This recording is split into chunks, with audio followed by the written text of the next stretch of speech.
Hello, I'm Rico Caviglia, and this is your Ageless Body Self-Care Guide, Operations Manual for your body and for your mind.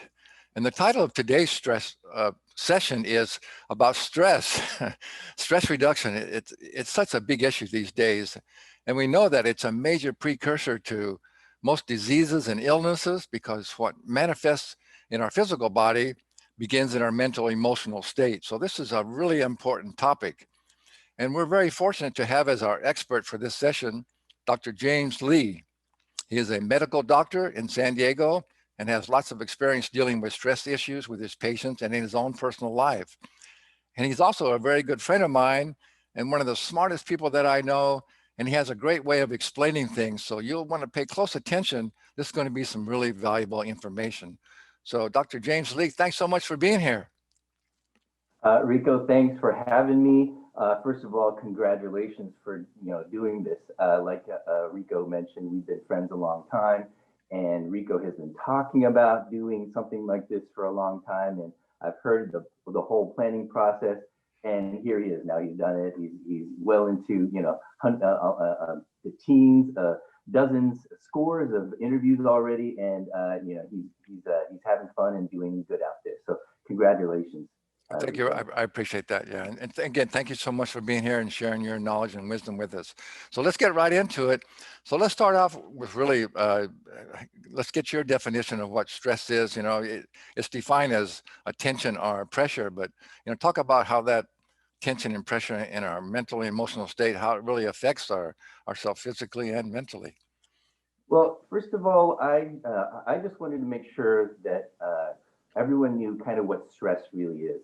And people use the term, they throw it around, and we're not really, sure what it means. Some people say, "Hey, I'm under stress. Things are stressed, or things are stressful." But really, stress that we're talking about is the emotional or mental strain on an organism when it faces a challenge beyond comfort. Okay, so what does that mean? What does that really mean? It's not the things that are happening to us. That's the stressors, okay? I want to make that distinction. There are things that happen to us in life, situations. Those are the stressors. The stress is how we feel when we are challenged by those stressors, okay? So that's what we're talking about. So work isn't stress. It's how you react to work that is the stress. Yeah, that's such an important. That's such an important point. And you and I were talking about this earlier. It's such a good thing to keep in your mind is that life is not. It's not happening to us. People tend to think that, oh, why is this happening to me? And it's all so bad and it's all so tough. No, life actually is happening for you. So everything, if you look at it, you have a perception of that things are happening for a reason, and there's something to learn from that, and it's going to turn out good in the end. Yeah, I think that's part of our TV watch mentality. We're used to watching and not realizing we can impact our lives. Yes, that's so good. That's so good. So talk about what are some of the major symptoms of being overstressed that people are dealing with these days? Okay, so the symptoms of stress. Well, what is stress? Well, what happens if, for example, you are fearful or anxious? The body starts pumping hormones, one of them called adrenaline, and most people are familiar with that. It's the fight or flight hormone. And that really amps up our body and kind of presses the accelerator past red, is the best way to think of it. There's a lot of analogies I like to use related to cars, and it really makes sense in a lot of ways. So adrenaline pumps our bodies into the red, into sort of a danger zone. So your body is using itself up in order to what? Escape danger. Okay, you're fearful and you're anxious. Why? Something must be attacking you. So your body is going to amp itself up and go into a hyper active mode. And it sometimes breaks you down, just like a race car would when you're going into the red. And that's the problem. If we're in that red zone too often without taking ourselves in for repair, things start breaking down. So what are the symptoms? It really depends on everyone's individual sort of build and what you're subjecting yourself to, just like a race car. There are cars that are designed to go on sand and some that are designed to stay on the track. If you switch those, you're going to put a lot of stress on those cars. And how are they going to break down? They're going to break down in different ways. So our body, I mean, point to a system, just look at yourself, our brains. You know, the first symptom that you might notice, you can't focus, you can't sleep, right? Our brains are designed to do certain things, think and sleep. If you're having trouble doing those, that may be a symptom. And of course, if you let that go too far, that can lead to breakdown. So sleep disturbances can lead to insomnia, you know, the complete inability to sleep. Muscle aches can turn into injury. So that's what you got to watch out for. Yeah, that's so well said. Well, we'll talk a little bit about how, you know, a certain amount of stress, sometimes when we're actually facing a dangerous situation, are not necessarily dangerous, but something that we really have to react to. Our body's secreting hormones and adrenaline and cortisol. It's a good thing, but then we need to turn it off. And the problem is, right, talk about how people just stay in that state now. It doesn't get turned off. People are feeling that they're stressed at work, they're stressed in their relationship, their business, their health is stressing them. So we got to get out of that habit of staying in that, of feeling stressed all the time. Well, I guess here's the best way to think of it. It's not an on or off. It's a continuum. There's a zero, and then there's a danger. Okay, so we need this adrenaline. We need these hormones to kind of feel awake, to feel alive, to be motivated. So there's a certain level that we need to have that to make us feel well and good and happy. So it's not a matter of turning that system off. It's a matter of controlling how high those levels are, because the higher they go, the more they amp up your system and the more you're kind of put into that red zone. And that's what we have to be concerned about. Yeah, again, that's such a good point. Really well said. So what are some of the key things that we deal with every day that people need to watch out for, that can really cause people to get overstressed? Well, okay. There's a lot, right? There's a lot of things. There are a lot of stressors in life. We are designed as human beings to be sensitive to our surroundings in order to keep us alive. Okay, so these systems were put into place to keep us, sensitive, alive, and fearful. If you sense, if you hear a strange noise, you're gonna your ears will prick up, your adrenaline is gonna pump, and it's gonna put your body into kind of a ready mode to get ready to do something to these, about these strange noises. These kept us alive. These instincts have kept us alive in the past, but they're not as useful now. But we still have them because biology doesn't change as fast as technology. Yeah. I mean, there's really very little need to be fearful at night. We're tucked away safe in our homes. I mean, but yet strange noises will wake us up every time and put us into that anxious mode. And the secret really is to understand that, first of all, that exists and why it exists, that kind of thought pattern. Say, oh, that's why it's there, and that's why it makes me feel that way. But to understand that you don't have to be as fearful as your anxiety or fear tells you to be, and you can do that. And I'm not telling you can't change it. You're always going to have that instinctual fear. Okay, your amygdala is part of the brain that regulates that. That's going to fire every time because that's part of your unconscious, subconscious system. So it's going to fire every time. But your cognitive, the forebrain, the part of your brain that's evolved, in the past, couple 100,000 years, that is going to be able to tell the other part, you know what, I'm safe at home. There's no one. My alarm is still on. There's no reason to fear something. So that's the secret to kind of overcoming the stress. The stressors are going to be there. You can't help but whatever's making that noise, you're not going to be able to control. But you can control how you and your body react to that noise. Yeah, that's perfect. I just want to add, I think one of the big, definitions of really what stress is resisting change. And change is constant in our life. And nature is constantly changing. Everything is changing. The universe is always expanding, changing. So when we try and resist change in our life, that's what's causing stress. So it's really just about being aware of that and isn't it about thinking about some things that you've experienced before that you're starting to let stress you, And then you realize, well, I've gone through this before and I'm still okay, right? You know, I was about, it's interesting. I'm 49 and I was about 40 years old when I figured out exactly that. And the way I did so was I was awake at 2 o'clock in the morning, stressed out. I was, you know, I was terrified of something. I can't even remember what. And I felt like I was going to die. And I thought about this, and I've been in this situation many, many times. And I thought about the math of it, the probability. I said, you know, every time I've felt this way, how often have I actually died? You know, Yeah, how often have I that's actually right. gone I haven't died bankrupt? yet. Right? How often have I actually lost my house? How often has my child actually been injured? And I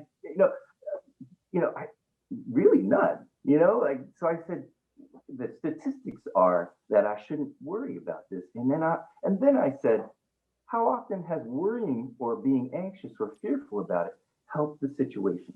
Yeah. I just want And to then right there. Excuse me. I can't help this. yeah, I yeah, want to say yeah. this. A good definition of worry is visualizing what you don't want to happen. That's not so very smart, is it? No, and actually, you bring up a very good point. Your brain thinks about only one thing at a time.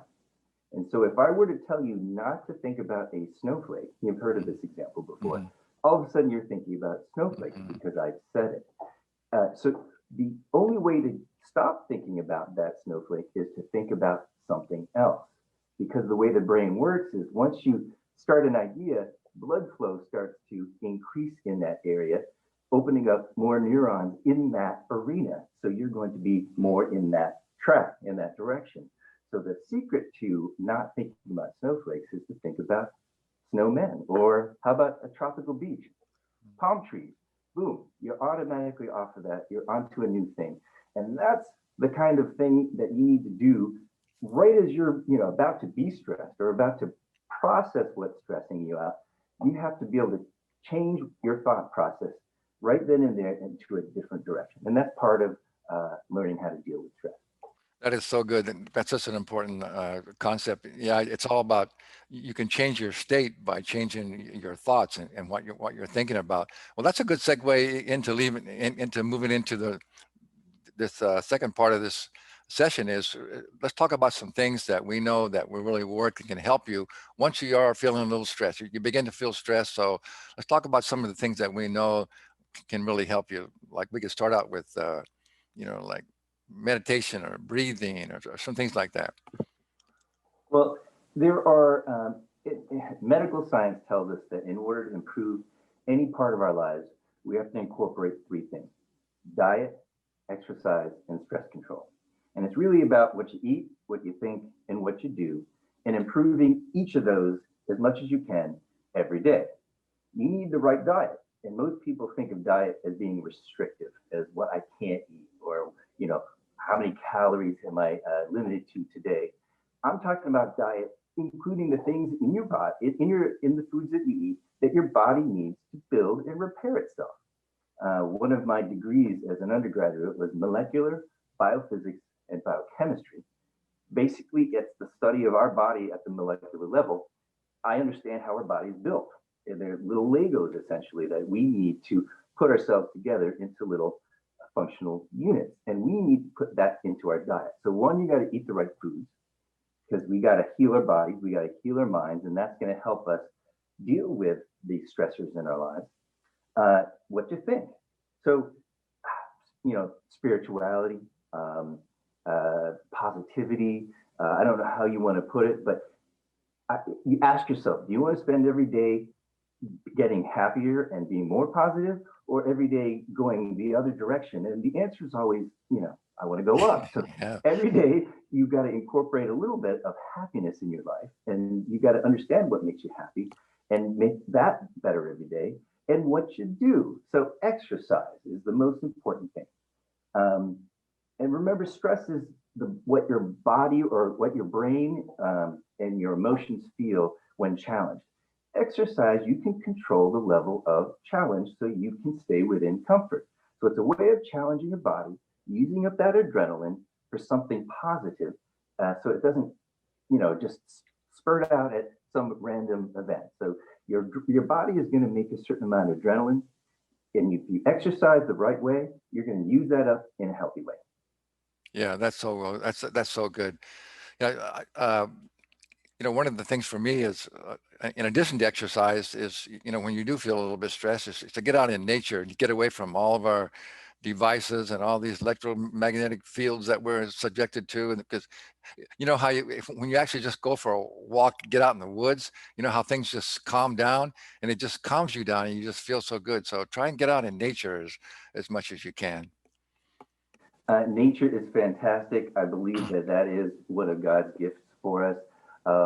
The other thing to realize is that, again, once you do that, you're changing your mindset.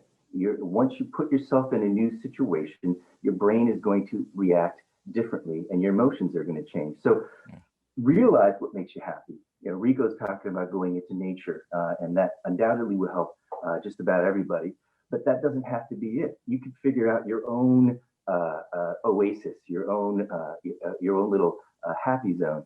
And just over my shoulder is one of mine. I like to play the piano. I love music, and I can spend an hour there just lost in my own musical world. And that's just one of the things that I like to do. And everyone has that for themselves. Or if not, you really owe it to yourself to use part of your brain to make yourself happy. Yeah, that's so good. Yeah, I agree. Music, and by the way, you play piano really well. Yeah, just find some things to take up. Anytime you feel a little stress, you can change your state by many different ways to do that. And one thing again, I just want to stress that one of our favorite sayings is, that to focus on what you want in your life, not what you don't want. Because you're focusing on what you want, then you're feeling positive, you're feeling excited, you're feeling uh, like, yeah, I'm feeling, and get into gratitude, right? Talk a little bit about being grateful. Well, there's always two sides of the coin. Um, and the way I boiled it down to was this. Very few of us, I mean, before we were born, we were zero, right? We were nothing. We weren't positive or negative. And poof, one day we were born. That had to have been a positive event in our lives, right? But very few of us celebrate that. We all worry about dying. We all worry about sickness. We fear death. But Yeah. we didn't thank somebody or thank ourselves or just appreciate the fact that we're alive in the first place. And so that's the first step for gratitude to me. You really have to just sit down and say, am I happy? Am I happier that I'm alive and experiencing whatever it is that I'm experiencing, whether it's happiness or sadness relatively for you right now? Am I at least happy that I'm alive versus not even existing? Okay, it's not even death. Before we were born, nothing. We were nothing, right? So you got to be grateful for that. Yeah, being grateful is so important. And yeah, I think it's just realizing that everything that we're here for is to enjoy and to learn and to grow, and it's not here to be. There's basically only two major emotional states, right? There's either fear and there's love. So why anytime you start to catch yourself into being in fear, just shift your awareness and shift back into being grateful and loving your life, and it just makes a few. And we had the power to do that. So yeah, what would you say then? Let's just kind of sum up a couple of real basic points, like uh, it's just a perception, and we can change our perception, and we have the power to do that. All right, I got a little water in my throat there. It's thirsty. Um, Basically, your brain thinks about what you want to think about. You have the power to change or to choose the direction that your brain goes in. You may not think so, and that strength to do so may not be there now. But if you try, you get stronger. Mentally is the same thing as physically. If you want to do something, you got to try, and you probably will fail at first. And I'll tell you right now, I've been practicing for years and years, and I still fail. We all fail. There's a certain level of stressors that just pile up in our lives that push us over the edge. But every single time, I have made that period of adrenaline pumping rage shorter and shorter to the point where I can control what I do and say. Now that, again, not every single time, but the point of it is to get better and better every day. The less you spend in that danger zone, the less you wear your body down, right? It's just a matter of how much you break your body down and how well your body is able to regenerate. And that is dependent on, how well you eat, your age, your physical well-being, all these factors. So you want to make sure you're as good in every category as possible. Yeah, that's so good. Such good advice. And I want to remind you that, this video, all the things you're learning here, there's also a PDF that comes along with your video. And in there, you have all the contact information, how you can get a hold of Dr. James, and there's more information in there as well. So you definitely want to check that out. And we have a summary of some tips in there that'll be helpful for you too. But again, I think it just comes down to just what you said, Dr. James, is that just to realize that you have control over how you're thinking and how you're feeling, and that you can do it. And I like maybe if you, well, I'll ask you one more question. What would you say idea do you have to get, people, I like to always tell at the end of all these sessions is that knowledge without action is useless, right? So what would you say that can motivate people to take some action on what you've just talked about? Well, first of all, the first step is to convince yourself this is something you want to do, because no one can do this for you. You really have to do this for yourself. You have to want it for yourself. And the rewards, if you think about the rewards of it, it's easier to make that commitment. And the rewards are better health, better attitude toward life, better relationships with people, because these are all what make us human. As we get healthier, all of those improve. It doesn't seem like that it makes any sense, but we are mind, body, and soul. We're all wrapped up all of this together. So you want to improve this. And most people have an intrinsic desire to want this. They just have to convince themselves they're committed, because it does take what some would consider effort, right? If you want to work out your body, you got to lift some weights or move. I mean, you're a trainer. Rico is my trainer, and that's what he did. He kept me motivated to keep my body in shape. I realized, and we all should realize, that spiritually, mentally, emotionally, familially, I mean, interrelationships with family and friends, these are all things that we want to improve. And I think we should work toward improvement in any of them. So, one, do you want that? Yes. Two, make that commitment and realize, okay, if you want better relationships, start that process. Call your dad. That's what I did. I said, I realized I don't call him. I don't talk to him. So I call him. And eventually I said, you know what? I'm going to tell him I love him. I sometime before he died, sometime before I died, because my mother passed before I could really do that. I said, you know what? I'm going to tell him that I love him. And he thought I was crazy at first. Yeah. Out of the blue. And he still probably does, but you can tell he enjoys it. And I leave the conversation feeling good, and that background music of a good conversation with my dad plays until the next time I talk to him, if that makes sense. So you want to improve everything in your life, boom, make that effort. And at first it is difficult, right? Because it's a change in your life. Just like you said, people fear change, but only do what you can, but do a little more every day. I didn't do that. I didn't call my dad out of the blue and do that. I said, you know what? I'm going to plan on calling my dad. I'm going to make an effort next week to call my dad. At least I put it on the schedule. It may have been postponed a couple of times, honestly, but I did that. And every day I got closer and closer. And I forgave myself for not following through if I didn't. But every day I got closer, and eventually it happened. So that's what I would encourage people to do. Start the process. Forgive yourself for failing, because you will, but get better at it every day. Thank you so much for Dr. James. That was so good. I really appreciate that. That was so good. So I think I'm going to end this session with the title of my favorite book title of all times. Maybe you can guess what it is. It is. What is that? Don't sweat the small stuff.